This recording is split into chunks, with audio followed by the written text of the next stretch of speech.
part of the reason for picking this verse is because for like 3 weeks leading up to Nrsimha Chaturdasi, there was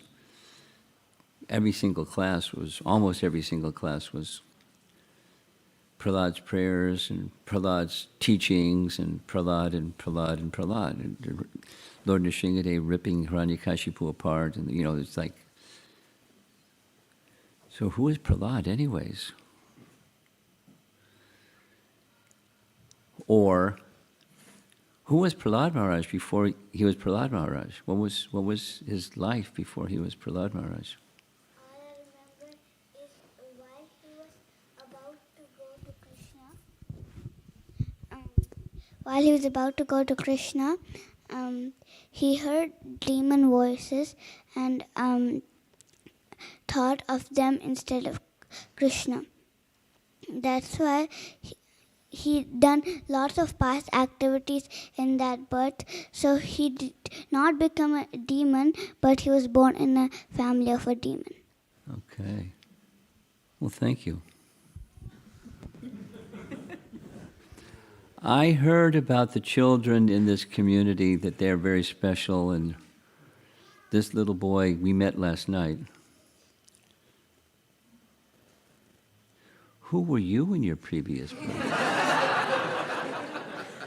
How did you get the good fortune of being born in a devotee family and sitting in the front row in the Bhagavatam class and the evening class and just drinking things in with your ears? And then it doesn't just go to your ears, it goes to your heart, and then it stays there. And it's 2 questions. Where were you before and where are you going? You don't have to answer it, it's okay. But my compliments to the Sunday school teachers and the leaders of the Sunday school teachers, and that have made sure that our younger generation gets at least an opportunity to become all that one in devotional service can become. It's not. I was told this is an exceptional place, and I'm experiencing it. So,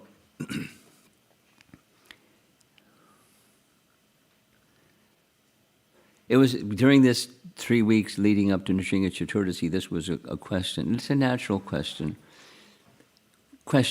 When Narada Muni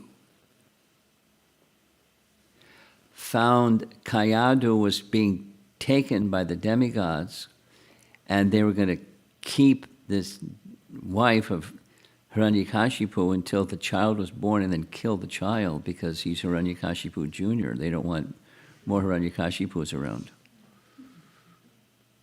No. He's a great soul.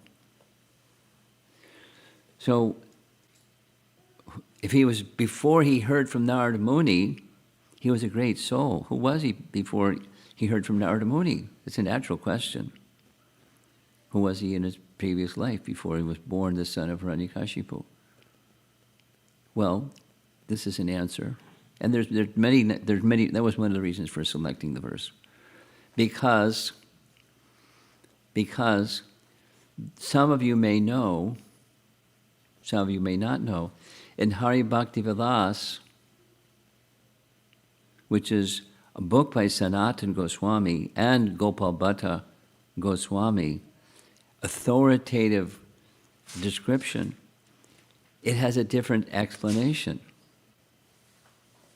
You know what that different explanation is? Hari Bhakti Vilas quotes Brihan Nrsimha Purana, indicating Hiranyakashipu, Lord Nrsimhadev was asked by Prahlad just after Hiranyakashipu was killed. Just after Hiranyakashipu was, how did I become your devotee? Prahlad asked Lord Nrsimhadev. And Lord Nrsimhadev then narrates, or Narada then narrates, that before you were born as Prahlad, you were a Brahmana that wasn't behaving like a Brahmana. You didn't read any books. You didn't follow any standards. And you became corrupted. Your association was association with a prostitute. And you did things that men do when you associate with prostitutes. You were not a nice young man. But good fortune came. You got in an argument with the prostitute on Nishringa Chaturdasi. And you got angry and she got angry and you both fasted all night long. Unknowingly, you observed Nishringa Chaturdasi, Vrata.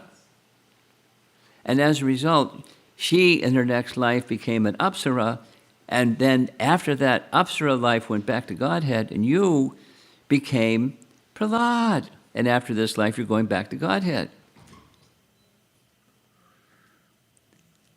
So here's a natural question, if you're thoughtful. Here's the thoughtful question. Wait a minute. Here's a few of them. Wait a minute. How Nishringa Chaturdasi comes as a result of Lord Nrsingadev's appearance. That's the Chaturdasi. He appears on the Chaturdasi, thus Nrsinga Chaturdasi. But before he appeared, this fallen Brahmin observed Nrsinga Chaturdasi before Nrsingadev appeared. Yes? That's a reasonable question. You understand the question? Okay. The answer is, before narrating this in Hari Bhakti Vilas, Sanatana Goswami makes reference to, didn't say where it's from, but I assume it's from the same source, that Nrsinga Chaturdasi Vrata is eternal. That means even before creation, what to speak of? Eternal. Even before Nrsingadev appears. It's a very special Vrata. So special days. And one can deduce, logically, there are many other wonderful, special occasions. So, that have potency in them. So,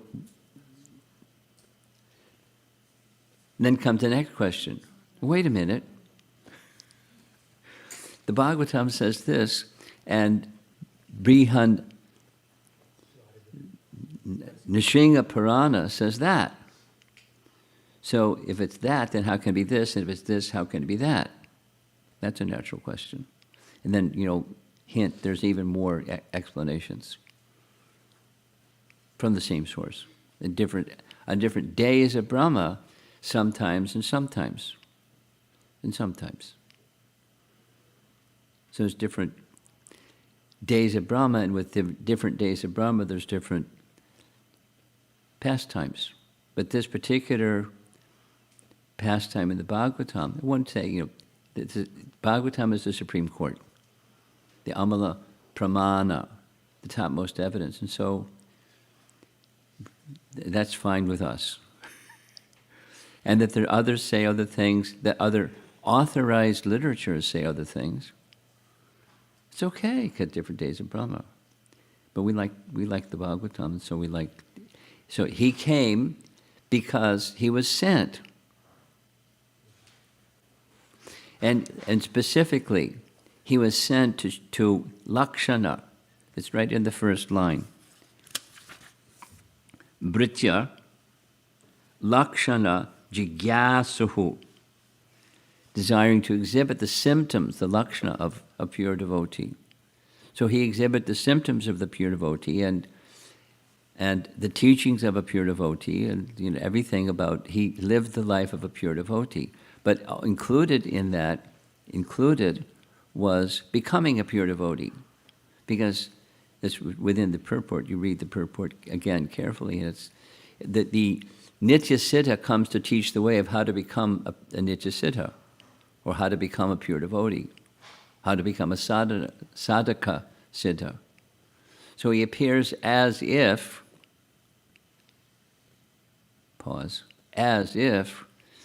the son of a demon, or a non-devotee, an asura, a demon. A really super bad demon too, maybe like super bad, terrorizing the demigods and taking over the kingdom of heaven, and you bumped off Indra or pushed him out. And wanting to kill his own son. He was a bad fellow. Super bad. And super opposed to Vishnu. That's it. The asura qualification. And lots of asuras floating around here and there. And they, the asuras don't like the suras. Some persons that are asuras don't like. So don't be surprised when people don't like. You're doing well when people don't like. We don't purposely agitate and get in their face, but you're doing well if people don't like. And then there's opposition, and that the divine and demoniac business goes on. But then there's the antidote. The antidote is pure bhakti.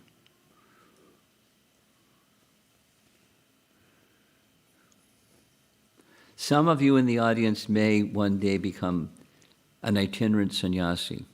Well, let me tell you what it's like being an itinerant sannyasi. People ask all kinds of questions.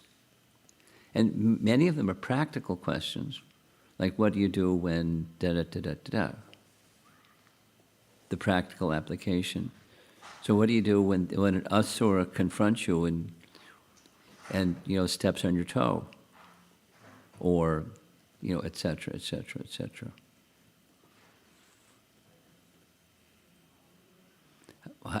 How to handle a situation like that, how to handle your mind, how to handle your anger, how to handle everything, how to navigate your way through a world where there is this duality. The principles are there, and it's not just taking shelter of good and avoiding the bad. That's nice, but it's not sustainable. That person that lives that way, in course of time, is going to get washed away by the waves and the whirlpools of the forces of the age of Kali, because the force of the age of Kali is very powerful. You can swim upstream, but the water is moving faster downstream. And it's just, it's not sustainable. So what to do? Take shelter of Krishna.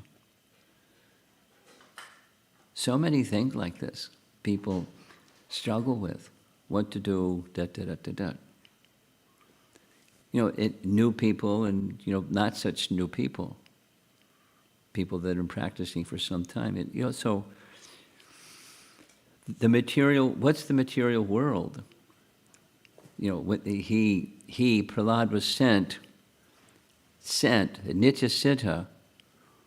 Why would Vishnu send his pure devotee to this dark place? Or, why would the Supreme Lord, the Supreme Pure, create this dark place? People want it.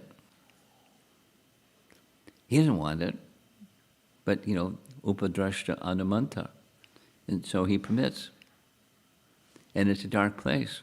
But he doesn't want it. So he may send, with the creation, he sends the Vedas. And through the Vedas, the process of regaining one's rightful position in the spiritual world is provided.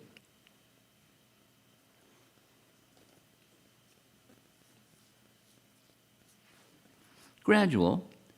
Sometimes too gradual, and so gradual people get lost, and it's, especially in our present age. This becomes that, becomes something else, becomes unrecognizable. Although it's in the name of the Vedas, and it goes on. So it's not easy. Therefore, the process of pure devotional service is the teaching. It's right from the very beginning. Right from the very beginning of Prahlad's teachings. Pure devotional service. And he's teaching he's displaying the symptoms, the lakshana of a pure devotee. He says the same thing to his classmates. He says the same thing to Sunda and Marka. He says the same thing to his father. When he says the same thing to his father wants to kill him.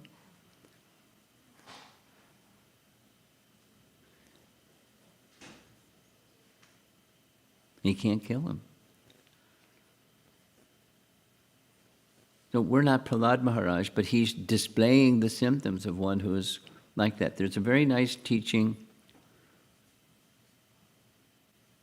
I can't remember, maybe Vaisheshika Prabhu, you remember where this comes from, but recently, twice, somebody sent me this little passage where Prabhupada was saying that Krishna asked him to come to the material world. And Prabhupada said, I replied to Krishna, I don't want to go to that place, it's too nasty. But when he understood that Krishna wanted him, he said, okay, I'll go. Did you recall where that's from, Vaisheshika Prabhu?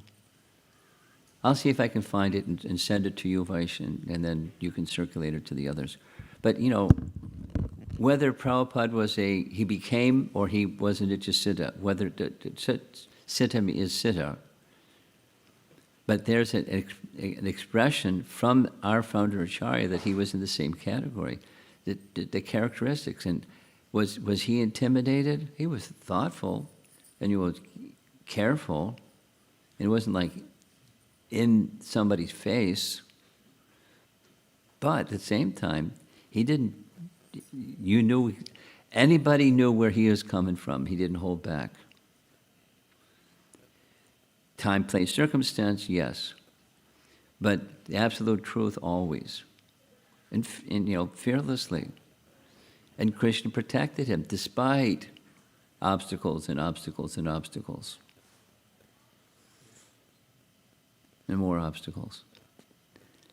And he always prevailed,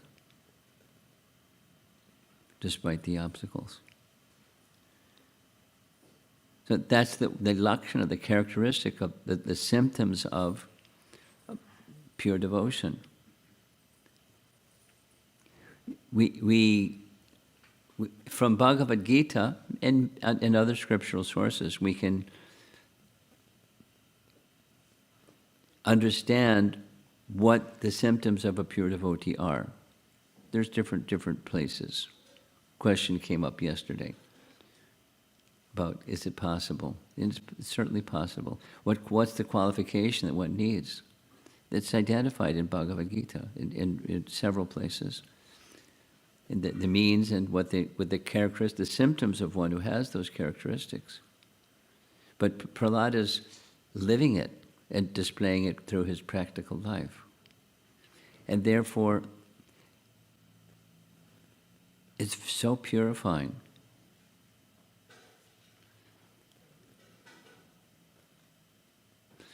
To hear, chant, and remember. Shrimbhata Swakata Krishna Punya Shravana Kirtana.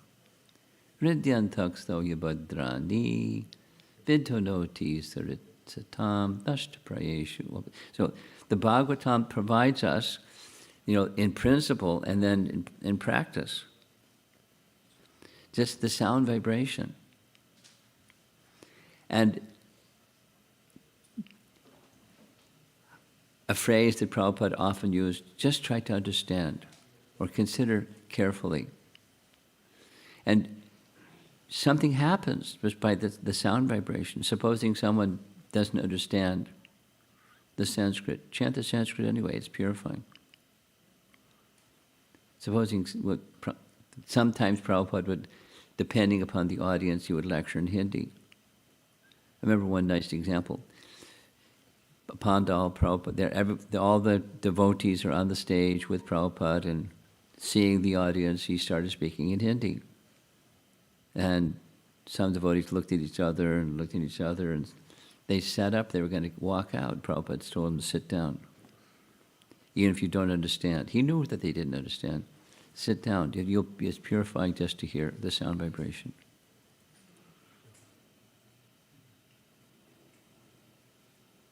We don't necessarily understand how that sound vibration works. That's okay. It works. Kirtan and Srimad Bhagavatam and association with devotees, and so making the sound vibration, repeating the sound vibration of Srimad Bhagavatam, what a gift to the world that was needing, suffering for want of spiritual sound vibration. Abundantly it was provided. Abundantly.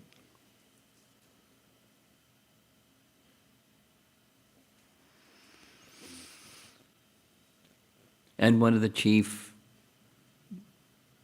personalities, Prahlad Maharaj, teaching the way, the symptoms of, and the messages of.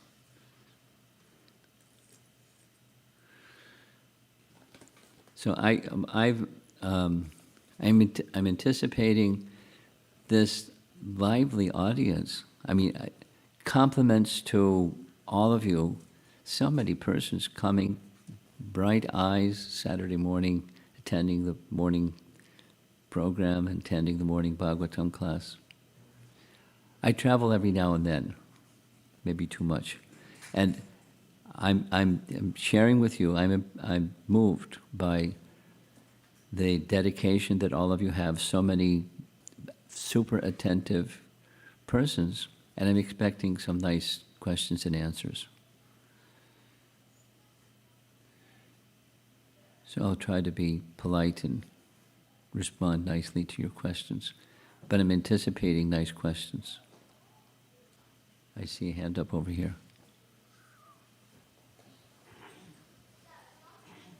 Now she's got 2 microphones. Thank you so much for the nice class, Maharaj. My question is, how do we assimilate what we hear? How do you what? How do we assimilate, like you were talking about... How do you assimilate? How do you assimilate? Well, how do you assimilate your food?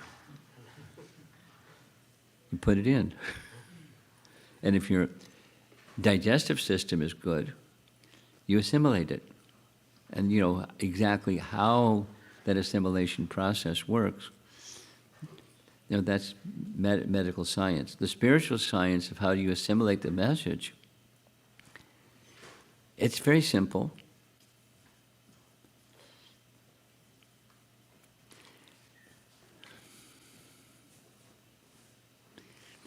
The ear, and then the heart. And then once it's in the heart, it's just like chanting the Hare Krishna mantra. How do you assimilate the Hare Krishna mantra? You make the sound, you hear the sound. This is Rupa Goswami. And it enters into the courtyard of the heart. And the mind becomes stunned. The senses become inert. So that's Rupa Goswami. Just by the process of hearing, and as I said, that Prabhupada said, try to understand carefully. And then the assimilation process works. A demonstration of the assimilation process is working is behaviors conform to that message. You live your life according to the teachings. But, you know, there's the mode of service is always there because souls serve constitutionally, and that service directed toward the Supreme assists further in the assimilation process. But it's that the assimilation, how to, is by hearing and letting the message go into your heart. And just smile and watch the magic happen. Vaisheshika Prabhu. Thank you, Maharaj. Just wanted to give the etymology of the word, and it miraculously... Which one? Assimilate. The word comes from the Latin verb assimilare, which means to make similar or to become like. And the Latin breakdown is ad, a prefix meaning to or toward, often assimilated to as before certain consonants, and similis meaning similar. So assimilare literally means to make like or to become similar to. And this part caught my eye in the historical development. Originally used in context of biological or physical processes like digestion, Yeah. and later extended metaphorically to social, cultural, or psychological contexts.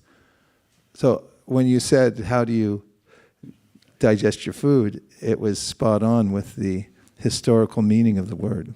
Okay. But then her question, how do you assimilate these messages? So that digestion is one kind, and then living a life of devotee is another kind of assimilation of messages. Thank you. Digestion, and then exactly how it works is like exactly how, many times Prabhupada would say, we don't know how, when you eat, the ingredients of the food transform into blood, and the blood goes, the heart pumps it, and it's just metabolism is something that the body does. We don't have to figure out how the assimilation process works unless it's not working.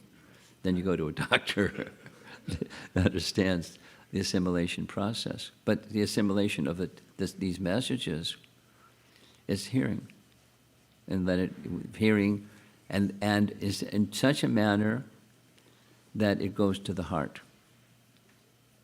So what does that mean? It's so that it goes to the heart. That you live your life. There's this similarity. You live your life according to, from the heart means with the desire to please that from which the message has come, ultimately Krishna or the representatives of Krishna. You want to resemble or align yourself with them in the mood of service. Okay. You want to add something? I see your hand.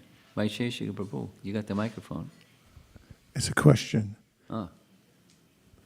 Why did Lord Chaitanya Mahaprabhu, when hearing from Gadadhar Pandit at Tota Gopinath, the Srimad Bhagavatam, especially like to hear Prahlad's pastimes, and why did Srila Bhaktisiddhanta Saraswati Thakur request his disciples to hear that entire pastime 108 times? Oh, I don't know why the 108. If that's what you're asking. I read it in the Bhaktisiddhanta Vaibhav, but the main point is not the number. I'm asking why they emphasized it so much. Repetition is necessary for clear understanding, and the purification and purification and purification, and so supposing someone, Chaitanya Mahaprabhu, wasn't becoming purified, but he was hearing again and again. According to Bhagavad, Dhruva Maharaj also hearing again and again, hundreds of times. And then when the hundreds of times, say it again, say it. So in the beginning, the hearing again and again, repetition it's a sadhana. Supposing someone is no longer at the sadhana stage, they're at the sadhya stage, they hear again and again because they're relishing the taste. And it's not just, like eating, and you taste something and, okay, next. But eating and eating and eating, you never get indigestion from hearing.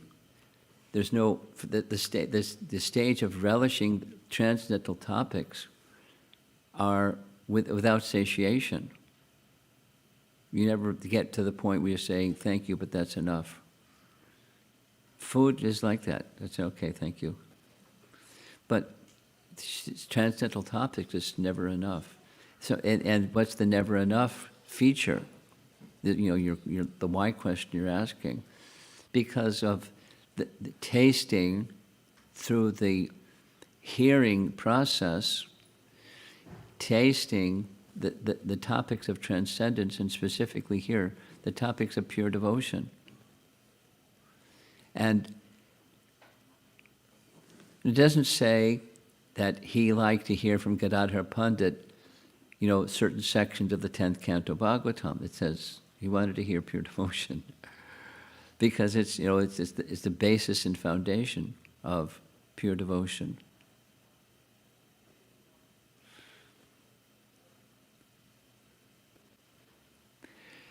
The little sharing with you last night. The topic I chose last night was Krishna's killing of the Aghasura demon. And the basis of that topic was Krishna became perplexed when the cowherd boys and calves entered into the mouth of Aghasura when he didn't want it. His Satya Sankalpa Shakti went to sleep. And instead the cowherd boys entered the mouth of Aghasura. And then Krishna became perplexed. So we had that nice discussion. How do you assimilate that? The topic of rasa is very attractive, and the topic of rasa in Braja is particularly unlike any other feature of rasa, is particularly attractive.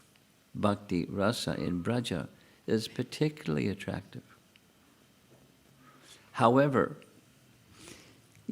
to enter into the wonders of bhakti rasa in Braja, one has to have a proper understanding of bhakti rasa. And Prahlad and Dhruva are examples of pure devotion, squeaky clean, nothing else.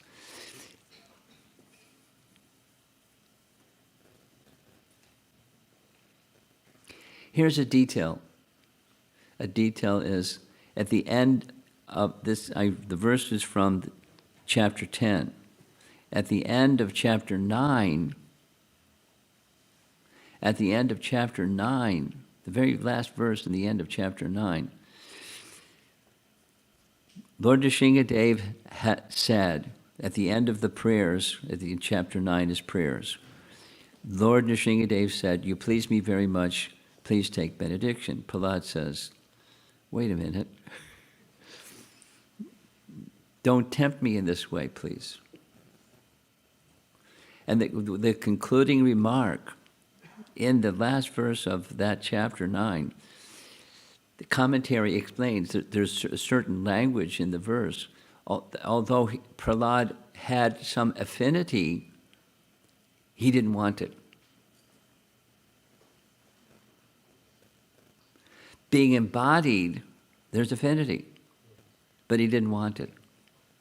And that was the tempting. So I don't want it.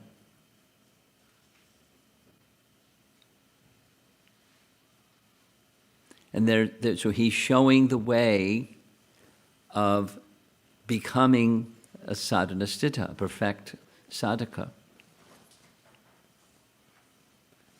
It's nice. You follow?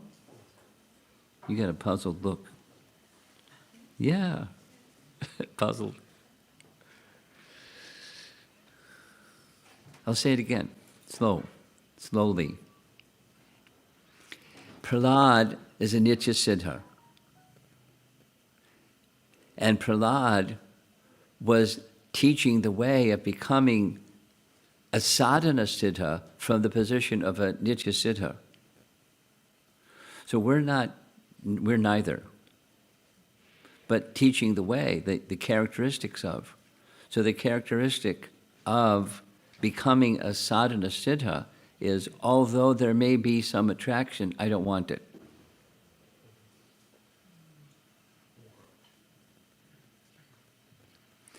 Here's a little Prabhupada story. This is Henry Street, 1973 or 74, something like that, a few years ago. Prabhupada's on the Vyasasana like this, and, a nice elevated Vyasasana. And he was describing someone coming, I can't remember the whole conversation that he was, or presentation he was making, but supposing someone says, the gist goes like this, supposing someone says, Krishna, please accept me. I want to become your unalloyed devotee. Please accept me at your lotus feet. Then Prabhupada gave two options. Krishna may say, if you speak to Krishna like that, Krishna may say, oh, you want me? What about a little sense gratification? And then Prabhupada raised his arm and said, no. Looking the other way, no, I only want you. Maybe he wants me.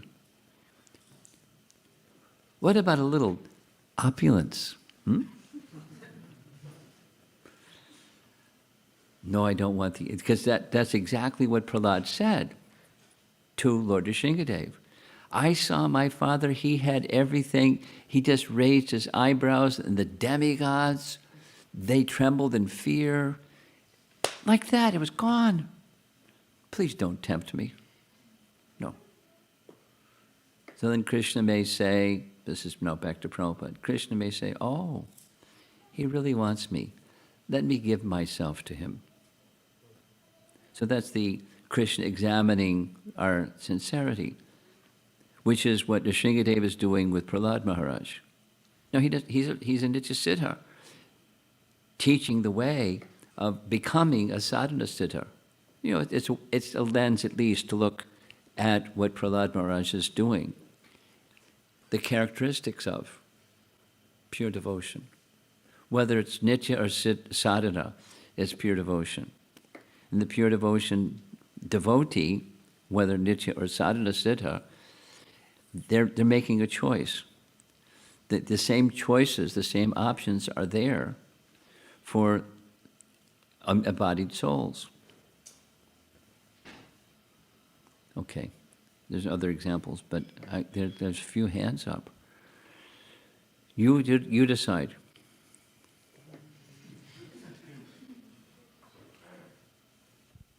Hare Krishna.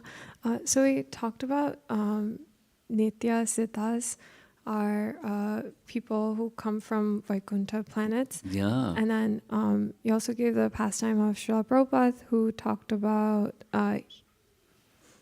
his conversations or experiences in Vaikuntha. But if someone leaves... Is someone what?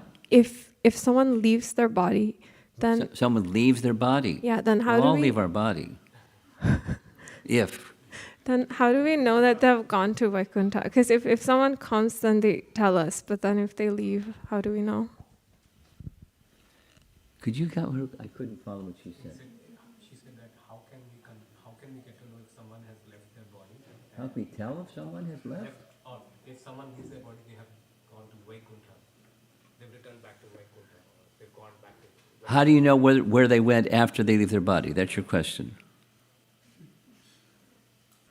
Yes. That's a tricky question.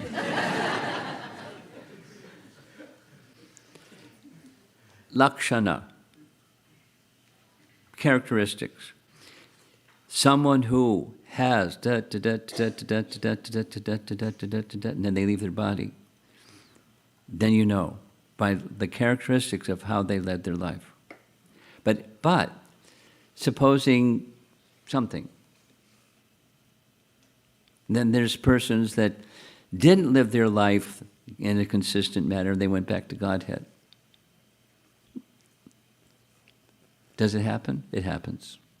The demons that Krishna killed, they all went back to Godhead. So they didn't, follow that path, but they met Krishna. And Krishna finished them, and then they went back to Godhead. There's lots of room back to Godhead. Don't worry, it's not overpopulated. So you want to know how. So the subtle mind determines, because it's a law. But if the mind has become sufficiently purified by sadhana, and then it's no longer a material mind, but it's a spiritual mind, then you know. But by characteristics.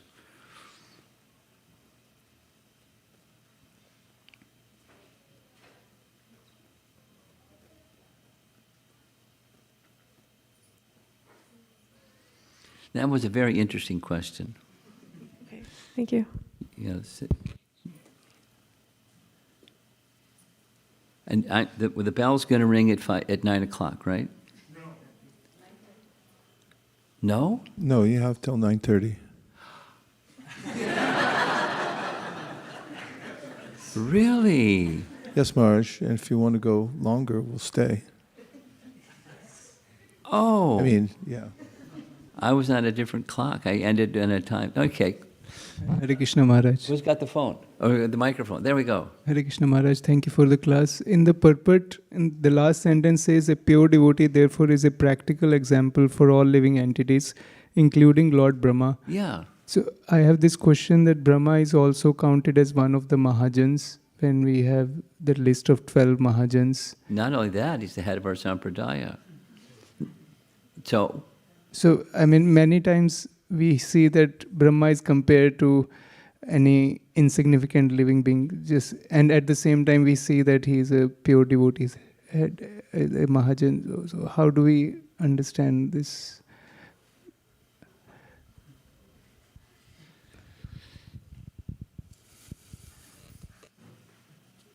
I'm laughing. I'm laughing share it with all of you. This is from Garuda. Many of you, I mentioned this last night, many of you will be going, not all of you, but many of you will be going to Sadhu Sangha retreat in Orlando, and it's an annual big event. I'm not going there. I'm going to Gita Nagari, and Garuda and I will be together presenting the topic of Krishna's Braja Leela in Gita Nagari. And he's really funny, and he's really bright. And I'm really looking forward to just being with him, what to speak of what he's going to say and the whole experience. But he was explaining, in response to your question, he was explaining there are subtle things that those who are refined can understand, and those that are not refined cannot understand. And he gave the example of what he calls the head wobble. You know that one. The first time I saw that one, I thought, that's a no. But the head wobble, this is Garuda. The head wobble can mean no, but it can also mean yes. Or it can also mean yes and no. Then he had a list like 7 other things of what the head wobble can mean, and it was like he's really funny, and and a subtle, a sophisticated person, they understand. They don't have. You have to say it. You don't have to say anything. It's just one of these. So I was giving you one of these. Sorry for the humor. He is a pure devotee. He's the head of our sampradaya, so we don't. But gosh, look what happened. What did he do? He not only tested Krishna's powers, he offended Krishna.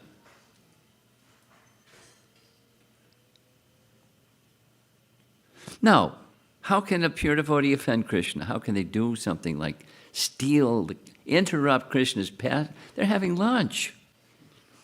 He not only interrupted their lunch, but he took away the cowherd voice of the caste to see what's Krishna going to do. That's offense. But he's a pure devotee, so he did what he did so that a pastime could be enacted for the next 1 year that Krishna wanted to fulfill the desires of the mothers and the cows for a whole year. But it was an offense. And he said nice prayers and, celebrated prayers. Celebrated prayers. One of those prayers is a prayer that Chaitanya Mahaprabhu accepted when Ramananda Roy said, this is the goal of life. It's Brahma's prayers, one of his prayers. So, that's how we understand. He's acting under Krishna's indication, but he's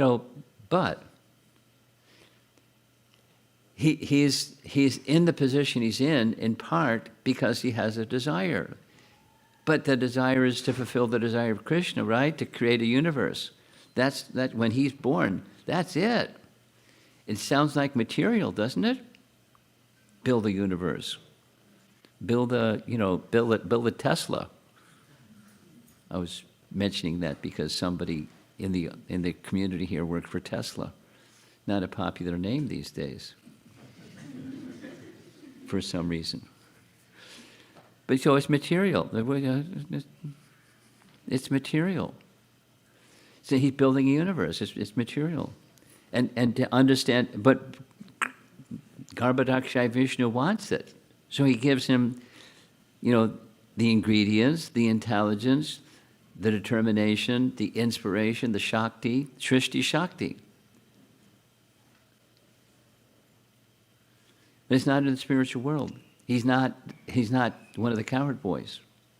He's observing the cowherd boys from his vimana, from his swan carrier.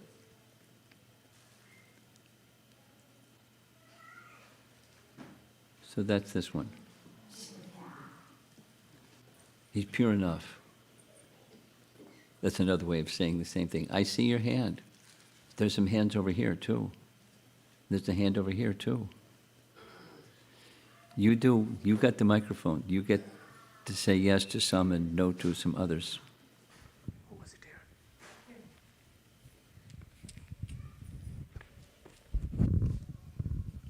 Hare Krishna Maharaj, please accept my humble obeisances. Thank you for all the wonderful descriptions. So the description of Nitya Siddhas as those who come to teach. Speak slowly. Okay. When I'm hard of hearing.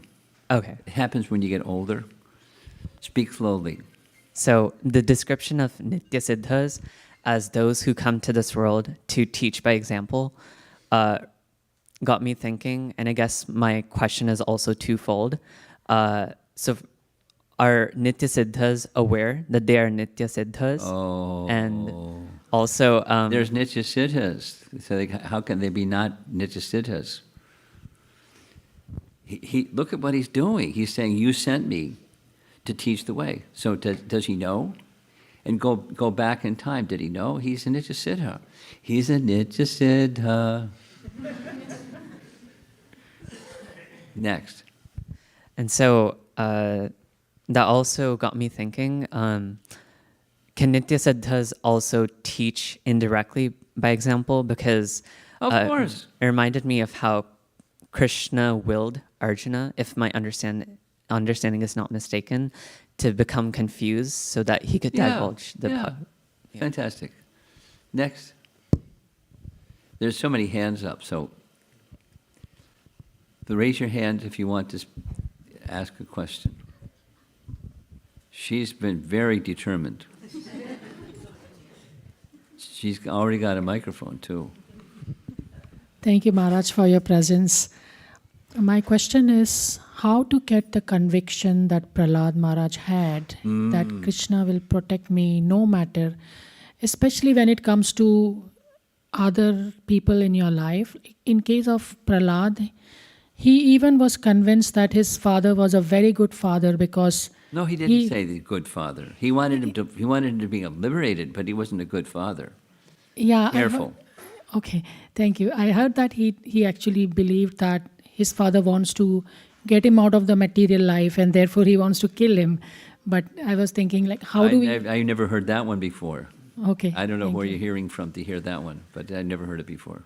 Okay, thank you. How do we How get do you that become? conviction? Yeah. So there are different answers.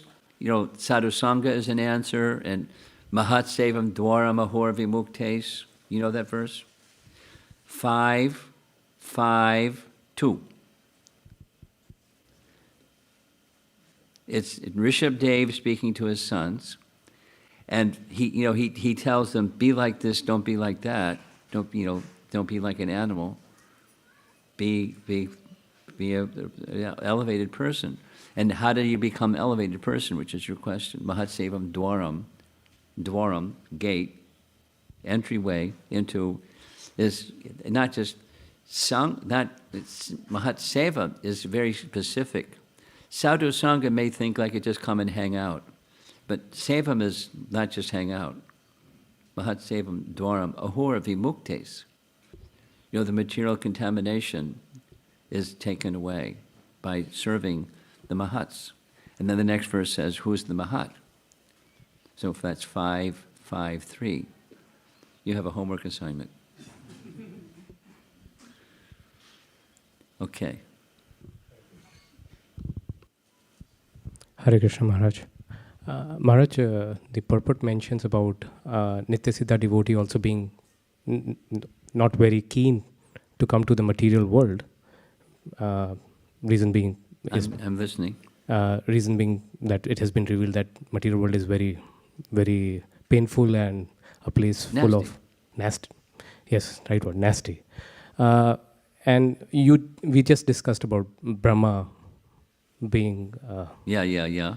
On similar lines, Maharaj, elsewhere in Bhagavatam, Dhruva Maharaj, after being touched by the Lord, becomes a pure devotee. Yes. Composes so many beautiful prayers. And then, in a momentary flash, he ends up killing more than what is required of yakshas for taking a revenge on the part of his brother who was killed by those yakshas. Right. So, and of course he stops because Yes, he Brahma tells him enough and he stops. Just boom, he stops. He stops. But does that make it a very... so my question is, even after being perfected, and just like the Nityasiddha being very scared of coming to the material world, this tendency of being allured by the material world's nastiness, as you mentioned, still remains, right? I don't want it, but the affinity still is there, even for a Nityasiddha. Your question is very similar to what Brahma did or Arjuna did. That is becoming the siddha is siddha, whether sadhana or nitya siddha. Siddha is siddha. So now he's sadhana siddha very clearly in Dhruva's case, sadhana siddha, but he's siddha. Certified siddha. And then he does this bad thing. So, is it possible for someone who's a siddha to do a bad thing?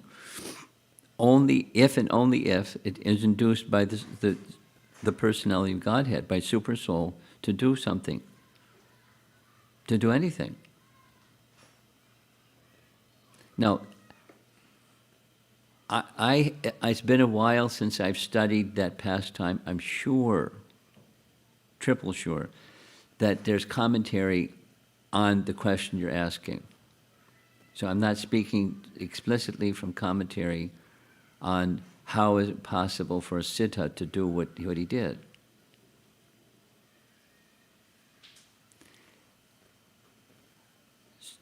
If someone is familiar with that, or someone wants to do a little research right now while we're sitting here for the next 20 minutes and get what commentary says about why he did what he did, That would be nice. And if it doesn't happen while we're sitting here, it can happen, some point later. Send me commentary that says why he did what he did. But by comparison, like this, like assimilation, the similarity between a pure devotee that does always the right thing because they're pure devotees, and a pure devotee that seems to make a mess up, like Brahma, or Krishna, Arjuna saying to Krishna, "I shall not fight," and dropping his weapon, when the whole thing is arranged by Krishna. And he's a pure devotee, so how can he say no? Because Krishna wanted him to say no, so he could speak Bhagavad Gita, scold him and instruct him. So it would be very reasonable to assume something similar with Dhruva. How did he mess up? And as soon as he was tapped on the shoulder, that was it. Sound. And okay. Stop.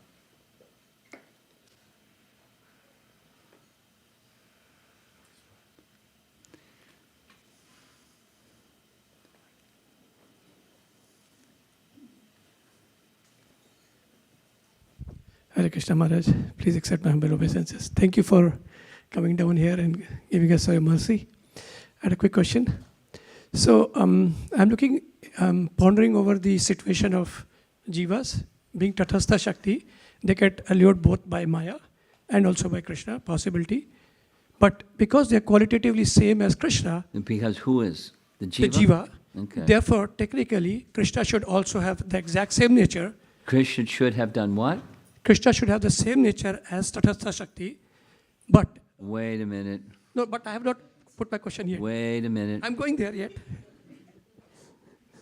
So, because Krishna made everything, Savkaran Karnam, he made Maya, who's more powerful than Jiva, but not bigger than Krishna. So, if there were a Maya which is bigger than Krishna, Krishna should also You're speaking too fast. Pardon me. Repeat, sorry, Maharaj. When you become 77, you sit in this seat and try to hear Sorry, somebody Maharaj. speaking as fast as you're speaking. Let's see what happens. I'm sorry, let me repeat. Krishna created everything, Sarvkaran Karnam. Therefore, he also created. Thank you for speaking slowly. Sorry. Try it again. I'm sorry. I'm interrupting you. Jiva is Tatastha Shakti. It gets allured by Maya or by Krishna. Both possibilities are there. Okay, Tatastha, got it. Right. And Jiva is a part of Krishna, and therefore technically, Jiva's nature and Krishna's nature are same, qualitatively same. Therefore, if there were a Maya bigger than Krishna, then Krishna should also get allured by it, and therefore, Krishna, having not made a Maya bigger than him, kept himself at an advantage situation, whereas put jivas at a disadvantage situation. Oh, you sound like a Mayavadi. Please save Krishna technically, not with that label.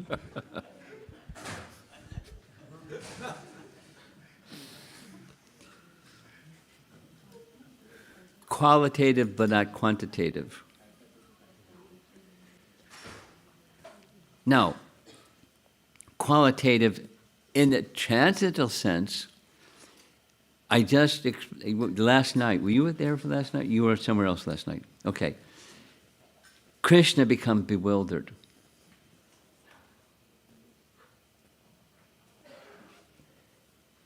What? Krishna became bewildered. And he was marveling. This question was, does the Nityasiddha know that they're Nityasiddha? Krishna's not just Nityasiddha, he's the source of Nityasiddhas. He became bewildered. And he's contemplating, wait a minute, such a Sankalpa Shakti, and nothing happened. My Shaktis just went on vacation or something. And then he became unbewildered. Jiva Goswami This is last night's class that you missed, but you can go back and hear it. There's more detail. But Jiva Goswami in Priti Sandarbha gives the example of Ramachandra becoming bewildered when Sita was kidnapped. He's omniscient. He's all powerful. Just how did that happen? How did he get remorseful? It's a potency of his to teach, on the one hand, to teach a lesson, on the other hand, to experience a kind of prema that the situation permitted him to experience. His energies are orchestrating his prema. And it's his potencies doing what he wants, but it looks like it's not doing what he wants.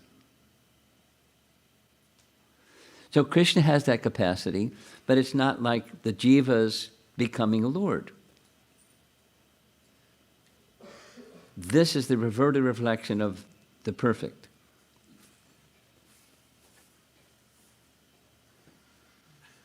It's not all one. Go ahead. You're gonna do it again. Go ahead. So Krishna is but. So Maharaj, Krishna is perfect only because there is not a higher perfect entity. That's right. Independent, yes, as you said, that the Satya Sankalpa Shakti took its own course for a short period of time. I understand that. But then Krishna is back in command because he knows that he is supreme. But if had Krishna created a higher energy, then we would both be on same grounds, right? I'm smiling because you're playing the part of a speculator when you're not. As if you were. You are right, Maharaj. You're not a Mayavadi.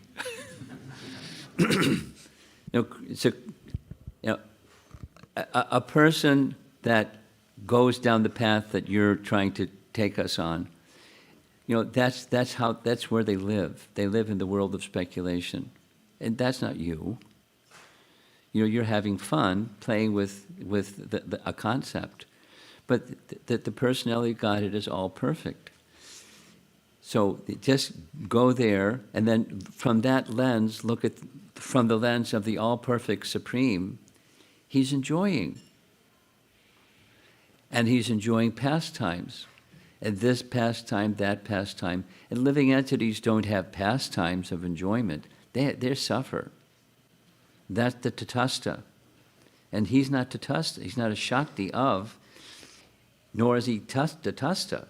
He's the source. So within the source is everything. But the source of everything is completely pure. There's no goofy stuff. It's all his enjoyment. And that's the lens through which a devotee does look. And so, chant and be happy. Right Thank next you, to you. He's got a... No, I'm good, Maharaj. Thank you. But you take the microphone away. Hare Krishna Maharaj. Maharaj, I want to read something from Srila Prabhupada's purport. Not so loud, please. Thank you. Maharaj, I want to read something from Srila Prabhupada's purport in Thank the you. same chapter, but the verse number is 13, where he speaks in reference to Srila Vishnu Chakravarti Pad. Evam praladasya amsena sadhana siddhatvam nitya siddhatvam cha narada adivach gyayam. There are two classes of devotees, the sadhana siddha and the nitya siddha. Prahlad Maharaj is a mixed siddha. That is, he is perfect partly because of executing devotional service. Because of? Okay. He is perfect partly because of executing devotional service. Devotional service. And partly because of eternal perfection. And he goes on, thus he is compared to such devotees as Narada. Formerly, Narad Muni was the son of a maidservant, and therefore, in his next birth, he attained perfection, sadhana siddhi, because of having executed devotional service. Yet, he is also a nitya siddha, because he never forgets the Supreme Personality of Godhead. So it seems like a little bit equivocal for me, like somebody is Nitya Siddha perfecting through the devotional service execution. Can you please a little bit elaborate, Maharaj, in that context?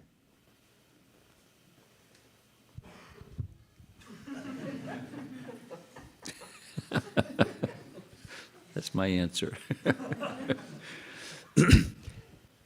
We discussed this yesterday evening, and the example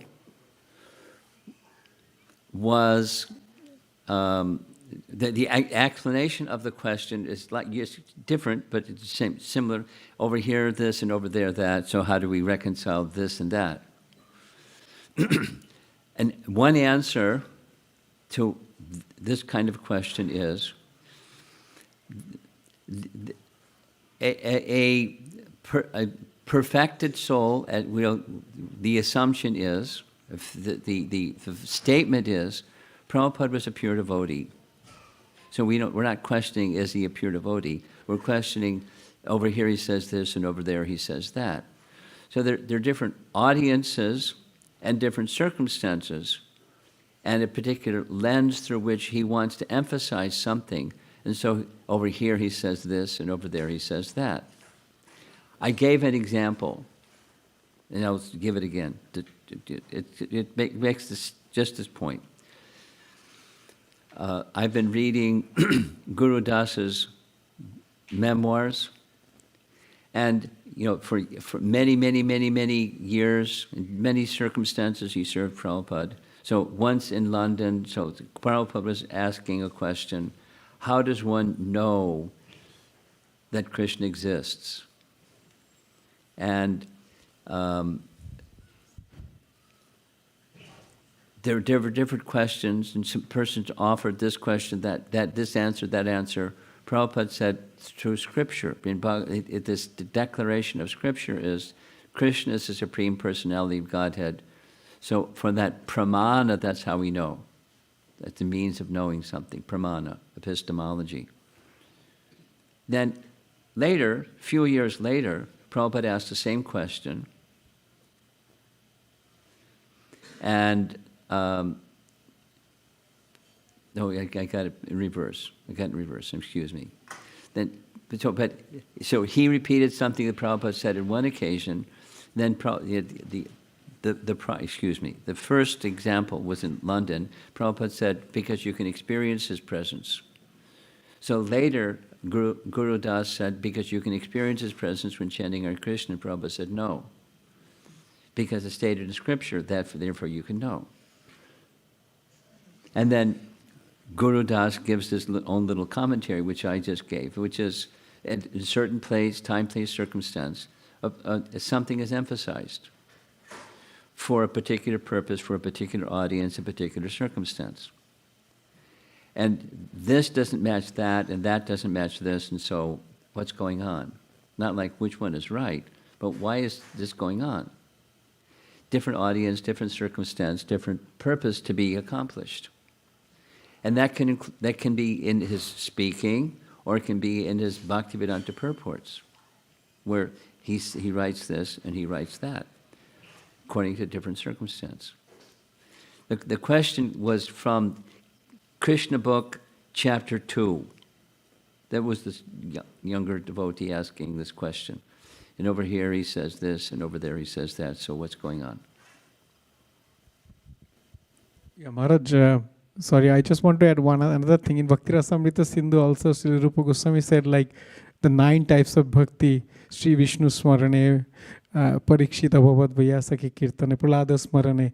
So he says that these personalities got perfection through these processes of bhakti. It seems like he's telling, by remembering Krishna, he got perfection. That was his sadhana. So I got confused that how he is also treated as a Nitya Siddha and also sadhana siddha at the same time.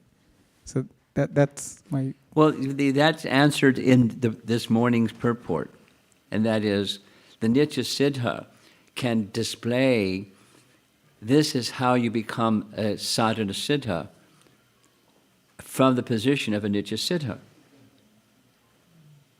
And then you can look at it with this lens, look at it with that lens, And it depends which lens, and depends on your audience.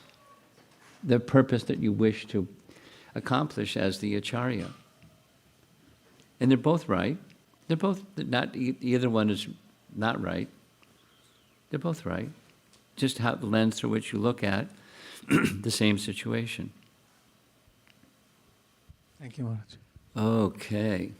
Look at this, it's 9:26.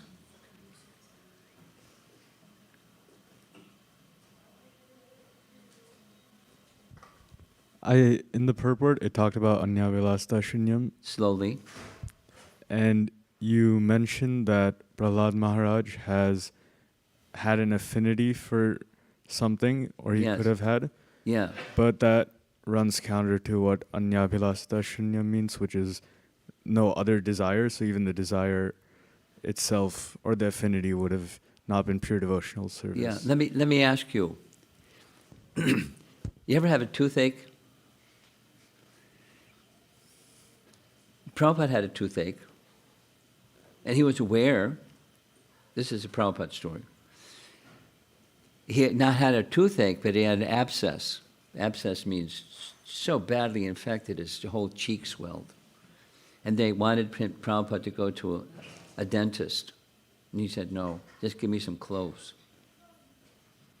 This is from Hari Sori.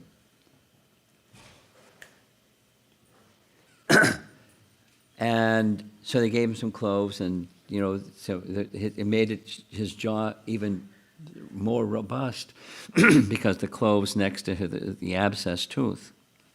He wasn't unaware of the impulses that come from the body, that goes to the mind, that goes to the intelligence. This is an infected tooth. So he was aware, but he was not moved by it. And then Hari Sori said, some days later, Prabhupada was having prasadam. He reached in his mouth, pulled out that tooth, and handed it to Hari Sori and said, here, you can keep this.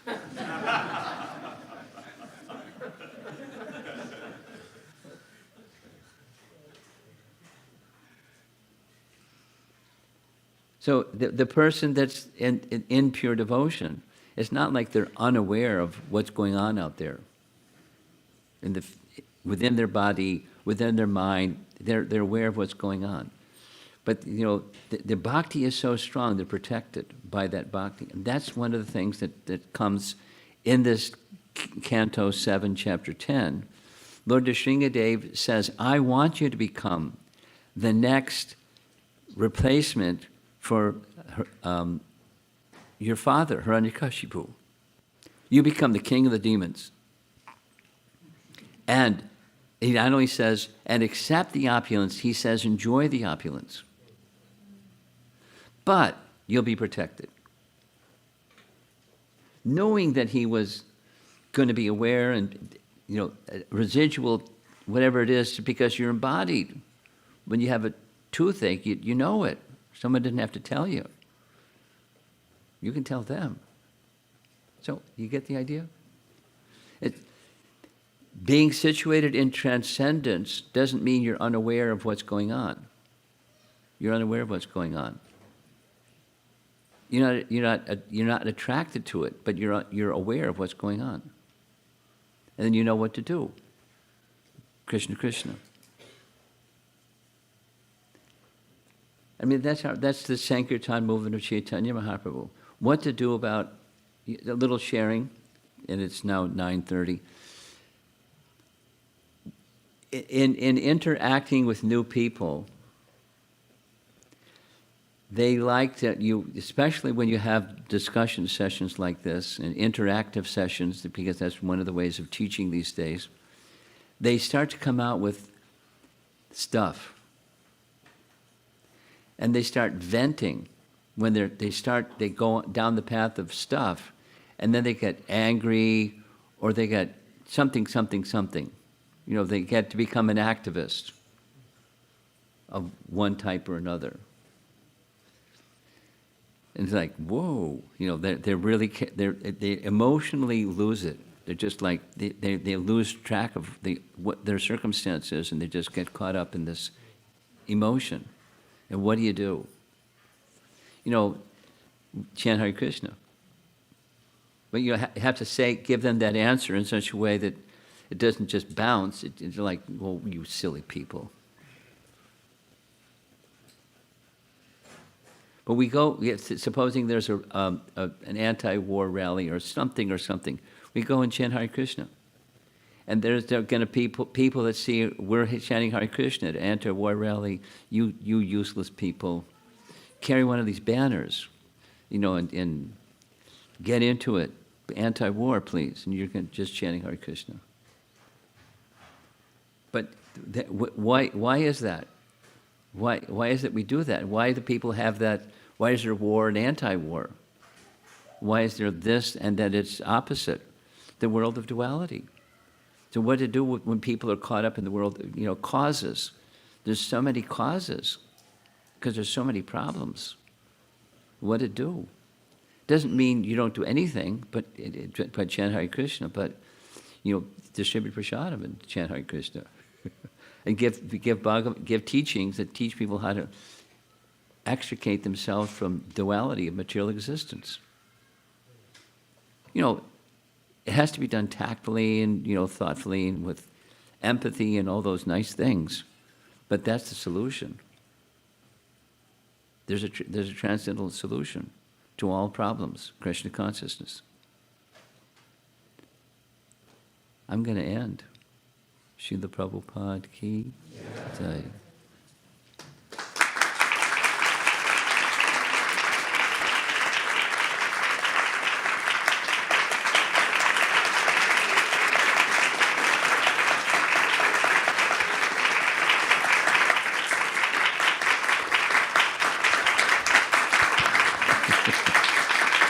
Prabhupada ki jai.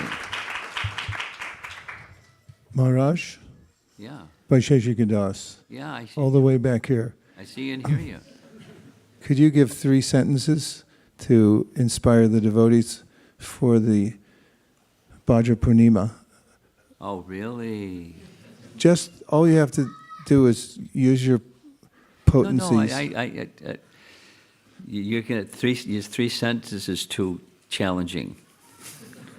Okay, 1. No, 10, 15, 20. So,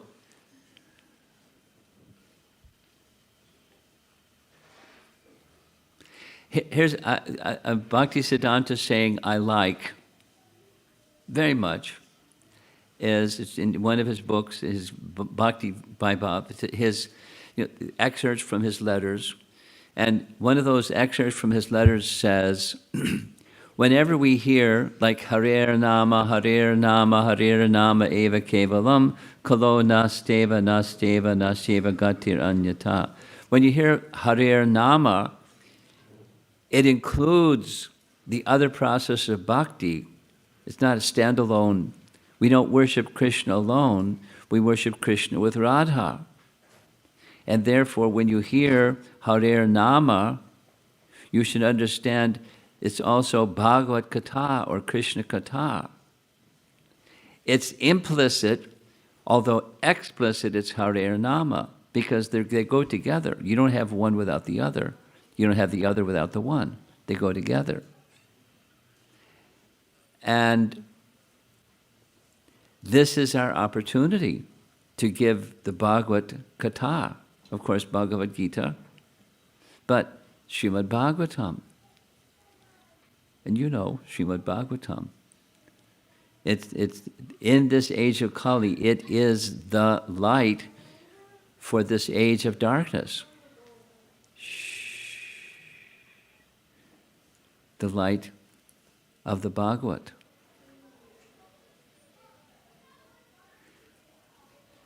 Here's one. Prabhupada was, 3 sentences, come on. Prabhupada was such an ardent follower of Bhaktisiddhanta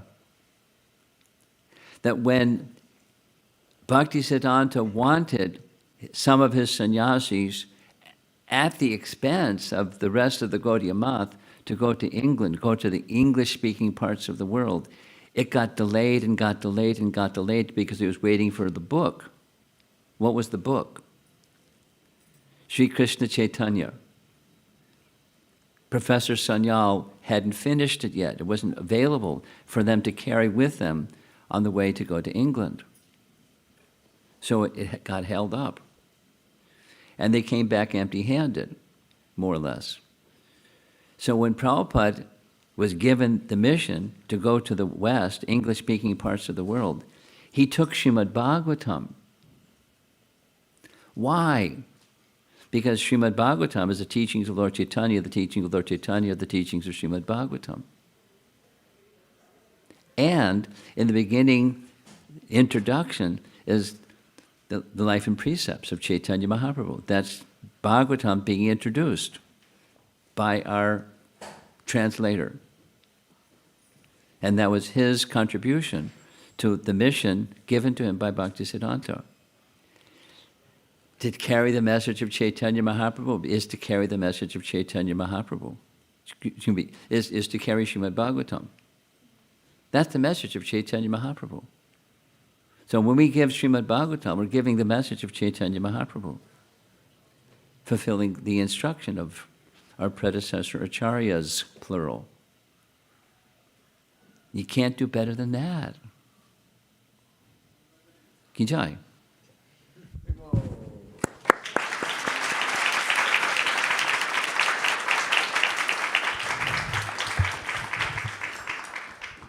Thank you very much, Maharaj, for coming here to ISV.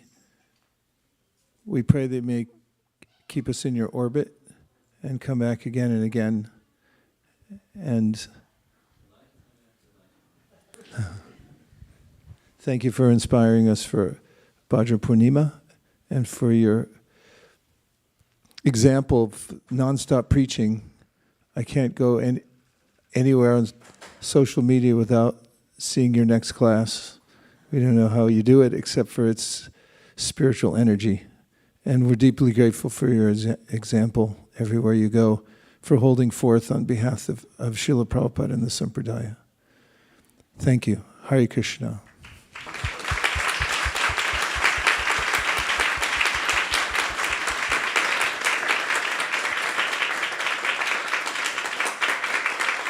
And now we have a presentation from the Kaishori kids. We're going to give Krishna Katha, and we'll hand it over to Risheshwari Leela. Hare Krishna. Please make a seat for Maharaj back here if you'd like to stay and watch.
So we'll continue with the morning presentation with Arna presenting today.